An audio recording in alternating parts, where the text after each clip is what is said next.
Hello Internet! Ako po si Manny Viloria ng soamazing.com. Tara, mag-online business na tayo.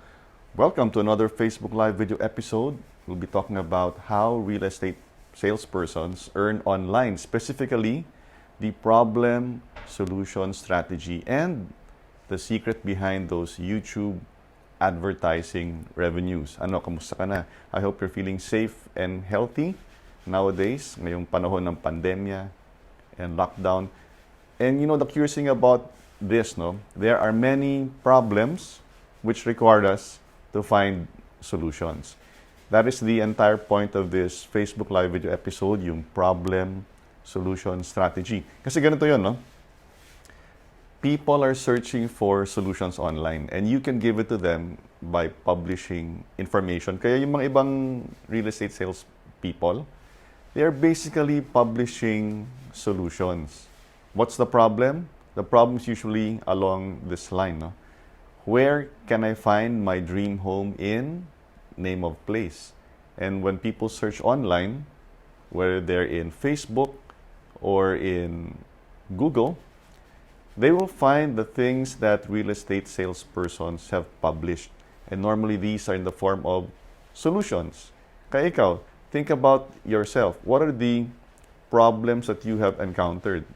Now, if you're stuck in your home or in your condo watching Netflix, then it's possible that you might say, Manny, I don't have any problems. So how can I empathize and feel what other people are feeling if I myself don't have problems? So here's one tip for you. Do something new. Try something new. And when you try something new, you will find problems. And when you find those problems, if you're motivated enough, you will find solutions. So in the problem solution strategy, find problems, personally experience them, find solutions, and then document your journey. Document your experience kasi someone's going to find it. Now, in the title I mentioned there, YouTube advertising revenues. This reminds me, no, si Omeng Tawid, the smart Pinoy investor. Meron siya mga libreng tutorials about the stock market, how to invest in the stock market. And he's earning YouTube advertising revenues. Imagine that, he teaches things about the stock market for free. And still, he earns revenues, advertising revenues, care of YouTube. Magkano ba yun? If you follow Omeng Tawid in his Facebook posts, you will see na right now, nasa minimum wage. Right now, nasa minimum wage yung kanyang YouTube advertising revenues. Imagine you have a YouTube channel who's earning minimum wage. And I was curious, so I went to the YouTube channel of Omeng Tawid. Just go to YouTube and search for the smart Pinoy investor. And you will see that if you arrange his YouTube videos from most recent to oldest, you will see na parang he only publishes once a month. I was thinking, wow, here's a guy who's interested in the stock market, who has experienced problems or questions in the stock market. He teaches people for free once a month, and then he's earning right now, his YouTube channel is earning minimum wage. I wouldn't be surprised if within the next 4 weeks, I wouldn't be surprised if he reaches at least 25,000 pesos per month.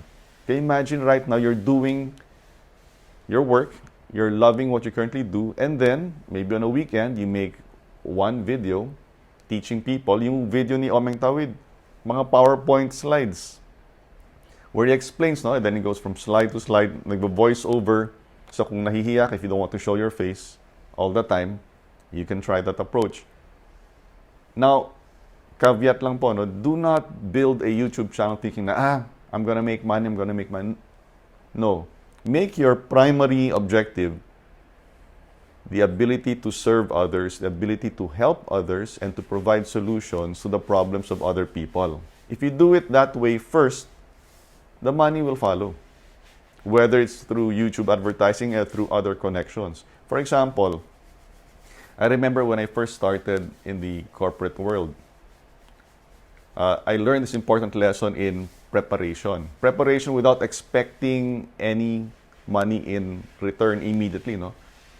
this is what happened. I was a junior analyst, and then someone told me, ano Manuel, gusto mo bang pumunta sa Singapore? Sabi ko, oo, libre ba? Oo, libre. Meron dong training. Uy, gusto ko yan.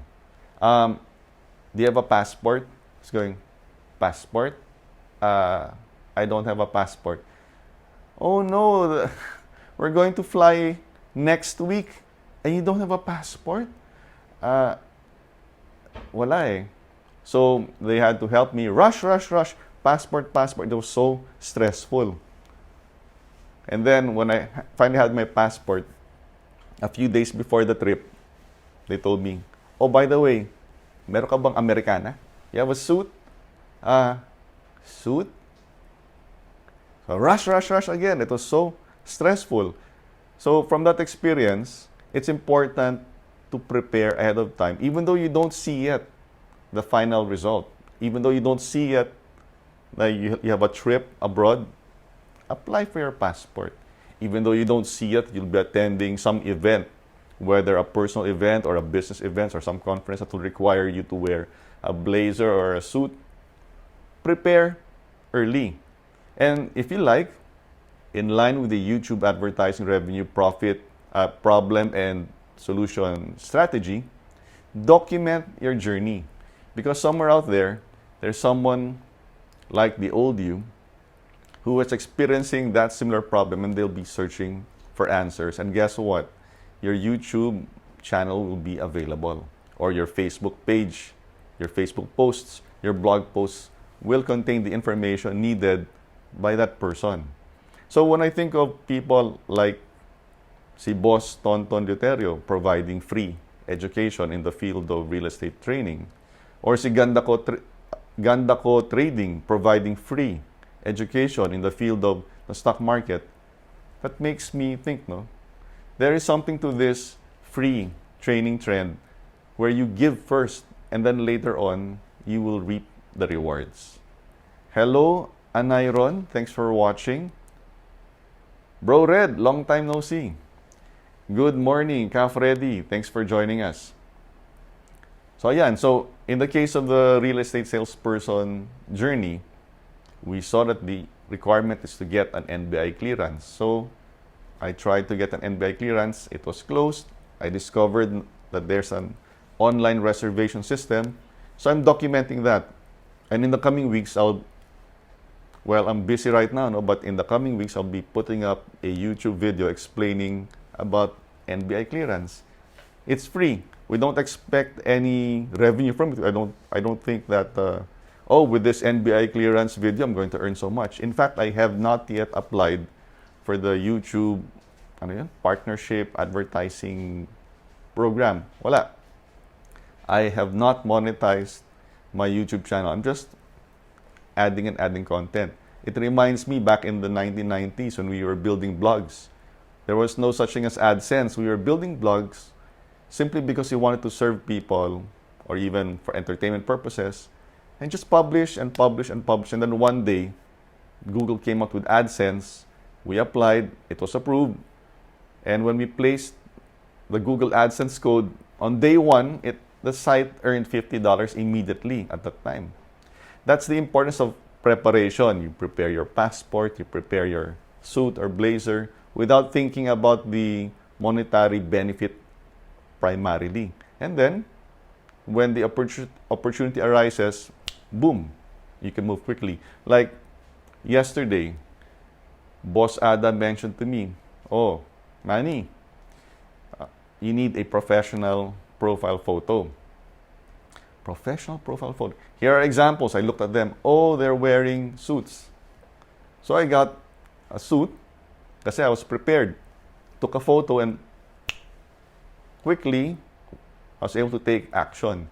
You can do the same. Think of your life. Think of what you can prepare for, and then take action so that when the opportunity arrives, you can move quickly. So right now, what can you do to prepare? You can learn, you can read, watch videos that teach you about how to sign documents electronically, learn about online banking, learn PayMaya, GCash, So that when you need to move funds, you can act quickly. Learn about the stock market. There are a lot of free tutorials. Now, the amazing thing about Omeng Tawid, no? He teaches about the stock market. If you go to YouTube and research on the stock market, there are numerous, maybe probably thousands of tutorials about the stock market. And yet, Omeng Tawid created his YouTube channel and teaches about the stock market. And in spite of the fact that there are thousands of free tutorials in YouTube, kumikita yung YouTube channel ni Omeng. Imagine that, oh.